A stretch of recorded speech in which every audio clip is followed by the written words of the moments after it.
Hello again, Scott Hamilton, ROCKFILE, back with another podcast review for your ears. Finally going to be talking about Denis Villeneuve's Dune. The short version is something you've heard from other reviewers. Go see this on the biggest screen possible right now. That's the short review. If you have any interest in Dune, the books, the original movie, the miniseries, or all these actors and what everybody's talking about, go see it in the theater, pay the money. Matinees here, $8. It was $10 for a regular ticket. See it on the biggest screen possible. It is a work of art. As one of my friends posted, there's a great article out there, Dune versus Dune, which talks about the comparison between the David Lynch version and the Denis Villeneuve version. And for me, that's like comparing Ralph Bakshi's Lord of the Rings with Peter Jackson's Lord of the Rings. What the 1984 movie is Cliff Notes version of the story with changes and a lot of David Lynch weirdness injected into it. It doesn't get really the full gist of the story across. But I've always enjoyed it because that's all we had. Then we got the TV series, which story was closer to the books, but it just kind of, I don't know. They had a few good actors and a lot of TV actors, and they didn't have the budget to pull off the special effects. So now we come to Denis Villeneuve's version, and as a fan of the book, like the fan I am of Lord of the Rings, there's obviously going to be changes to make this cinematic. It was always considered to be an unfilmable book, and obviously with Jodorowsky's version never getting made and the David Lynch version not being well received. But anyway, I was talking about the fact that somebody compared the two, and again, you're getting a much more literary, artistic, accurate version of the story this way with the big budget and everything behind it that you didn't get with Lynch. I mean, the budget on this movie was like $180 million. I think the budget on the original was like $30 million in 1984. So this is an incredibly extravagant film, but it's also Villeneuve, one of his, easiest digestible. I mean, you're dealing with a lot of world building. You're dealing with a lot of story and characters and things that come and go, and I think he juggles it very, very well. I stopped watching trailers and all the hype a couple of weeks ago, actually a couple of months ago. I knew I wanted to see it from the first trailer. I knew I wanted to see it from the moment they said he was going to direct it. He's my favorite director alive today. Every single one of his movies hits me in the gut one way or the other, and it's just hard to do that with movies. I own 1,000 of them. I love movies. And I just watched Snake Eyes, and it's one I sat there for 2 hours, and I enjoyed the film. I sat enthralled for 2.5 hours with Dune and soaked up every bit of it and want to go back to the theater and watch it again. It's that good. And I think for people who, have maybe seen the David Lynch version or just not into sci-fi, yes, it may be a bit much, and it still is a weird story, and it is, through the lens of Denis Villeneuve. It's weird, but it's absolutely beautiful. But it's not weird for the sake of weird. This is a piece of art that wants to take you to another world, to transport you and show you something you've never seen before, things you've never seen before, make you think, and still be entertained. I think that's one of the things that Denis Villeneuve does so well. His movies tend to be very entertaining with emotional cores. He focuses in on the characters, all this grandeur, splendor, and bombastic action is going on behind them, but he's still focused on the main characters and what they're doing at the time that all this other stuff is going on. It gives you that kind of a war correspondent on the field kind of feel with a lot of the action scenes in the movie. There's a lot of talking scenes, I'm not going to lie, but I like a good story, and they're laying the groundwork for what's going to be epic. Towards the end of the podcast, I'm going to get into some things that I think would happen in the sequel, and Warner Brothers has almost confirmed this week that we will be getting it. I'm pretty sure we will. The movie's already made almost $150 million, and it just opened in the United States on Friday. They're very happy with what it did Thursday and Friday at the box office. I'm recording it over the weekend. Like I said, it's already up to $150 million, and it hasn't even... we don't have the weekend box office in the United States yet. So at $188 million, it's probably got to make $250 to $300 million to break even. But,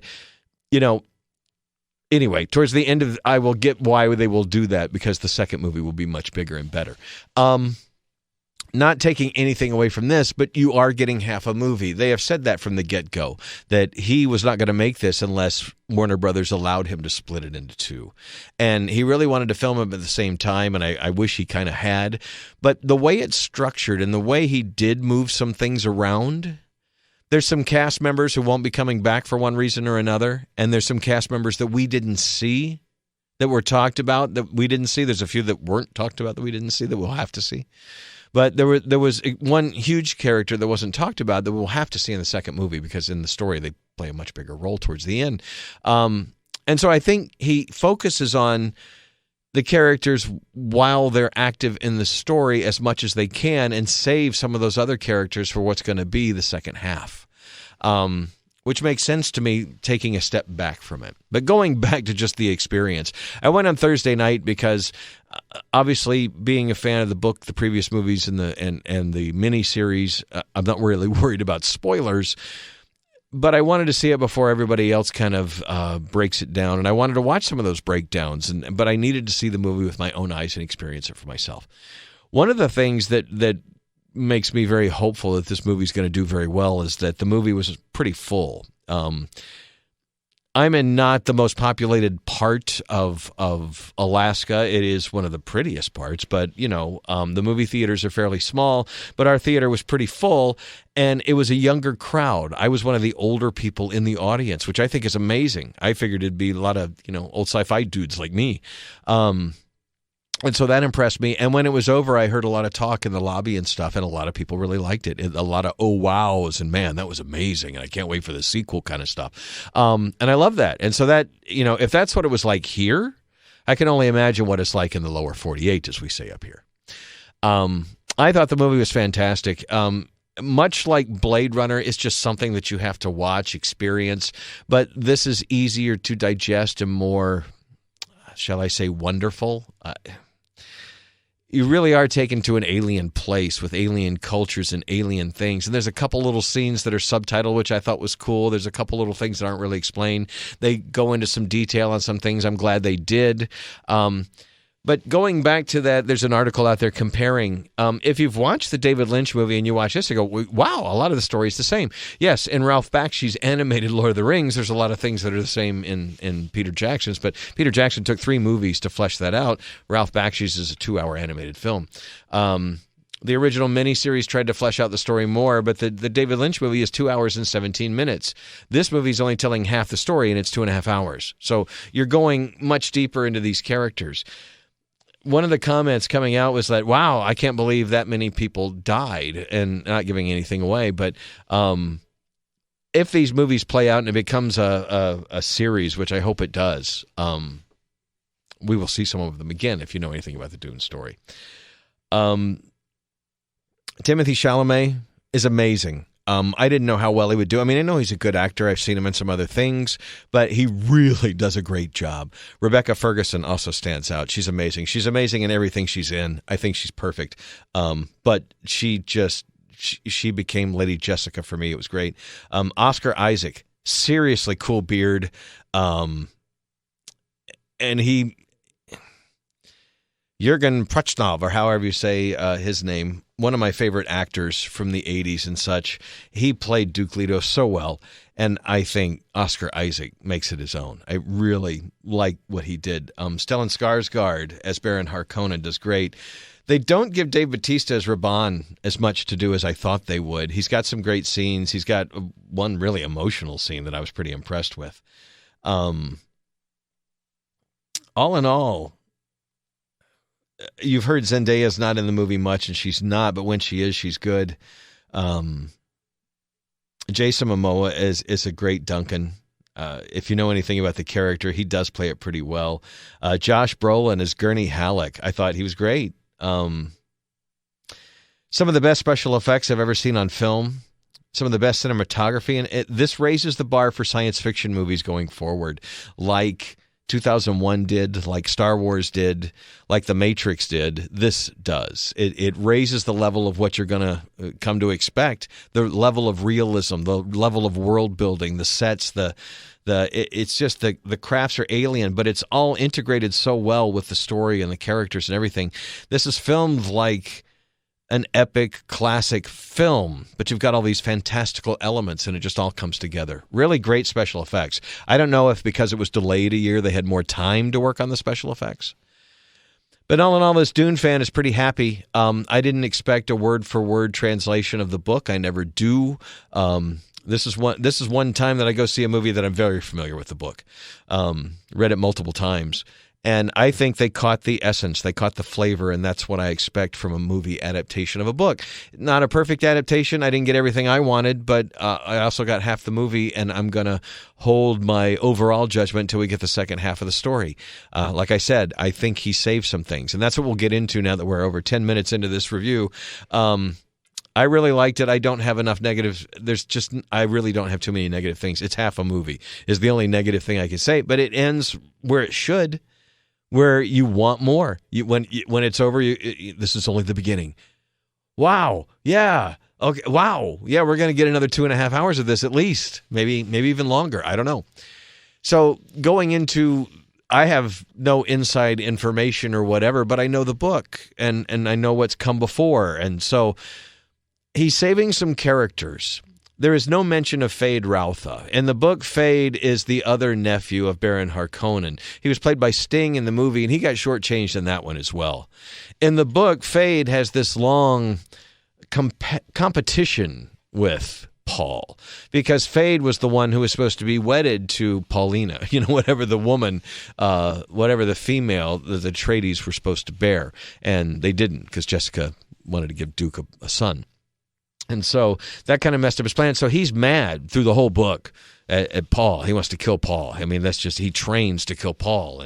And that is a huge point. It's the end of the old David Lynch movie. So it's going to play out big. We haven't even met the character yet. There's no mention of him in this movie. I didn't catch any. I'm going to watch it again. But when he and Rabban are talking, I'm thinking, just from somebody who knows the book, that they will bring him in because Rabban still can't find Paul and what's happening with the Fremen and all that. Also, we don't get to see the Emperor. They talk about the Emperor. The Herald comes and gives the Atreides the planet. But in the original David Lynch movie, Jose Ferrer plays the Emperor, and we see him from the first opening scenes. And this, not at all. And he's on hand on Arrakis when the end happens. So there's another character that we know we're going to see in the second half. So both Fade Rautha and the Emperor will be played by big actors who haven't been in the movie yet. And those are storylines that they can flesh out in the second half of the movie, because what's going to happen in the second half is tracking Paul's rise as he becomes the leader of the Fremen and possibly becomes the Muad'Dib and the Kwisatz Haderach and all that. But anyway, they will make a sequel. I have no doubt. The buzz out there on the internet is good. Rotten Tomatoes are good.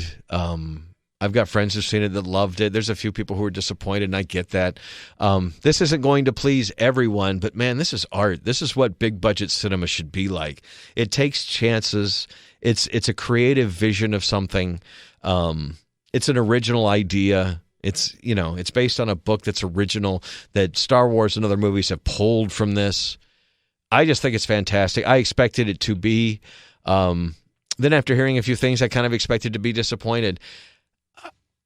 I didn't finish my popcorn. I sat there enthralled with this movie. I want to go see it again. And to spend 2 hours in a movie theater, 2.5 hours in a movie theater these days when we have 65-inch 4K TVs and surround sound at home, it's harder and harder to go out to a theater. But this was one I definitely wanted to see on the big canvas of a large screen. And man, I'll still stream it on HBO Max when I get internet next month. But yeah, this is one I'll own on 4K, but go see it in the theater. I'm going to go see it at least one more time before it leaves the theater. It is just a work of art on that screen. Every scene impresses. He has obviously thought about this movie his entire life and composed these shots in his head. It's just jaw-droppingly perfect. It's things about it's been less than a year. I listened to the most recent audiobook that's a full audio production with multiple voices and sound effects and music and things. And this movie evoked more of the real Dune in my soul than that did, and it's really well done. I think this is a high watermark for Denis Villeneuve. I think this is a high watermark for science fiction cinema. And I hope the general population digs it because there's some good things going on. And the sequel's going to be amazing what happens. He's going to keep it close to the book, and it's going to, I mean, there is so much war coming. We get a little bit of vision of Paul fighting in the desert as a Fremen with the blue eyes. He gets that vision. That was one thing, let me point out. I like the fact that they play up that not everything he sees is what happens. He saw some things, and then things played out a little differently. He sees what could be. And this is a big part of Paul going through the books, that he can't always know what he sees is exactly what's going to happen. There's a lot of depth. I'm going to have to do more podcasts when I see it again. There's a lot of depth here, a lot of depth in the story. Highest recommendation, my favorite movie of the year so far. Go see Dune in the theater and then watch it again on HBO Max while we all get it for free. Dune. Whew, really loved it. There you go. I'm Scott Hamilton. I'm ROCKFILE. My links are below. Thank you for listening, sharing, subscribing, liking, all that good stuff. Go see Dune on a big screen. IMAX if you can. Do it.